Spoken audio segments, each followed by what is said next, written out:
Anda yang di birokrasi, sekarang banyak orang, saya tuh bingung ya. Kalau masa-masa pemilihan tuh banyak mengerjakan hal yang tidak perlu. Padahal kata Quran itu, di Quran surah 3 ayat 27 kan jelas. Dari 26 sebetulnya, sampai 27-nya. Jelas. Qulillahumma malikal mulki tu'til mulka man tasha' wa tanzi'ul mulka mimman tasha'. Katakan kekuasaan itu hanya milik Allah. Allah berikan pada siapa yang kehendaki. Jadi kalau ada orang baik diberikan supaya kebaikannya menyebar pada rakyatnya.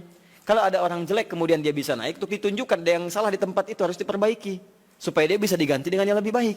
Itu maksudnya. Tapi kekuasaan itu Allah yang tetapkan. Makanya orang-orang yang pandai itu dia akan mendekati Allah. Dia akan memohon supaya diberikan petunjuk. Kalau diberikan, dia lakukan hal-hal yang baik. Maka mendekat dia, baca ayat-ayat itu. Sebetulnya kepala-kepala yang calon pilkada, calon pemimpin dan sebagainya, calon kepala daerah dari mulai yang ringan sampai yang besar, kalau dia paham tentang ayat itu, dia bangun malam, dia minta petunjuk kepada Allah. Itu titipan. Karena kalau cuma jadi pemimpin, Firaun pun pemimpin. Tapi kepemimpinan Firaun diabadikan bahkan dalam Al-Quran sebagai contoh, karena itu belum tentu mengantarkan dia ke surga. Hati-hati. Ada orang diberikan kedudukan, dengan itu dia bisa ke surga. Ada orang diberikan harta, dengan itu dia bisa ke surga. Ada orang diberikan pengetahuan, bekal itu untuk ke surga. Ada orang yang hanya diberikan tenaga, karena itu yang membuat dia ke surga. Bilal mendapatkan tenaga, dengan itu dia pakai adzan. Ali mendapatkan pengetahuan, dengan itu dia pakai berdakwah. Baik, sebagian sahabat mendapat kedudukan, di antara mereka ada Umar bin Khattab. Ya dipakai untuk mengantarkan ke surganya. Yang harta benda seperti Abdurrahman bin Auf. Tapi jangan lupa, ada Firaun yang pernah mendapatkan kedudukan, diberi contoh, tapi tidak bisa mengantarkan ke surganya. Ada Qarun yang ketika dia punya harta hanya dipakai foya-foya.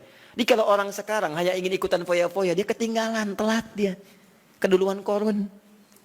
Katakan pada orang kaya, ya ibu-ibu sosialita misalnya, yang cuman gosip datang macam-macam. Kalau cuman begitu, katakan terlambat. Sejak zaman Nabi Yusuf sudah ada sosialita yang cuman gosip. Kumpul-kumpul, katanya di sini ada orang ganteng ya, sampai kejebak kan situ. Oh tuh, emang dia nggak tahan. Yusuf keluar, begitu keluar, wah mahadza basyarin hadza illa malakun karim. Ini sih bukan manusia, ini malaikat yang sedang menyamar.